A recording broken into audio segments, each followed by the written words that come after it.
తెలుగు చిత్రసీమలో తనదైన మాటల చాతుర్యంతో, పదునైన సంభాషణలతో, భావోద్వేగపూరిత సన్నివేశాలతో కోట్లాది మంది ప్రేక్షకులను అలరిస్తూ మాటల మాంత్రికుడిగా తన పేరును ముద్రించుకున్నారు దర్శకుడు త్రివిక్రమ్ శ్రీనివాస్. దాదాపు 2 దశాబ్దాలకు పైగా టాలీవుడ్లోని అగ్ర దర్శకుల్లో ఒకరిగా కొనసాగుతూ ఆయన ఎన్నో అద్భుతమైన ఫ్యామిలీ ఎంటర్టైనర్లను టాలీవుడ్ ఇండస్ట్రీకి అందించారు.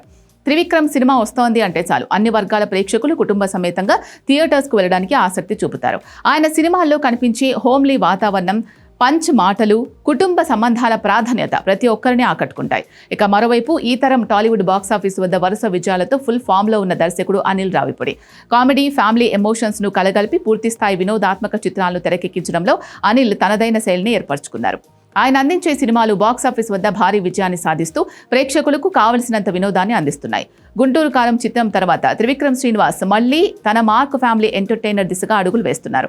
విక్టరీ వెంకటేష్తో కలిసి ఆయన ఆదర్శ కుటుంబం అనే మరో ఆసక్తికరమైన కథతో మన ముందుకు రాబోతున్నారు. అయితే ఈ సినిమాకు సంబంధించిన ప్రోమోలు, చిన్న క్లిప్స్ బయటకొచ్చిన వెంటనే సోషల్ మీడియాలో ఒక వర్గం నెటిజన్లు ప్రతికూల ప్రచారాన్ని ప్రారంభించడం గమనార్హం. కొంతమంది ఆడియన్స్ త్రివిక్రమ్ సినిమాలను అనిల్ రావిపూడి సినిమాల శైలితో పోలుస్తూ సోషల్ మీడియాలో నెగటివిటీ స్ప్రెడ్ చేస్తున్నాయి.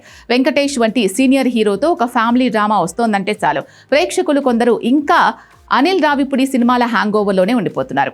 సినిమా టీజర్ లేదా ట్రైలర్ కూడా పూర్తి స్థాయిలో చూడకుండా కేవలం కొన్ని చిన్న ప్రోమో క్లిప్ల ఆధారంగానే సినిమా మొత్తం ఇలాగే ఉంటుందని అంచనాకు రావడం ఎంతవరకు సమంజసం అనేది కొందరి వాదన. మరో విచిత్రమైన విషయం ఏంటి అంటే అనిల్ రావిపూడి సినిమాలు నచ్చుతాయా అంటే అవి క్రింజ్ సినిమాల్లా ఉంటాయి అని కామెంట్ చేసే కొందరు నెటిజన్లు ఇప్పుడు అదే మాటను త్రివిక్రమ్ సినిమాకు కూడా ఆపాదించే ప్రయత్నం చేస్తున్నారు. త్రివిక్రమ్ శైలి వేరు, అనిల్ రావిపూడి శైలి వేరు. ఇద్దరూ వినోదాన్నే ప్రధానాంశంగా తీసుకున్నప్పటికీ వారి కథాంశాలు, సంభాషణలు, కథనాన్ని నడిపించే తీరు పూర్తిగా భిన్నంగా ఉంటాయి.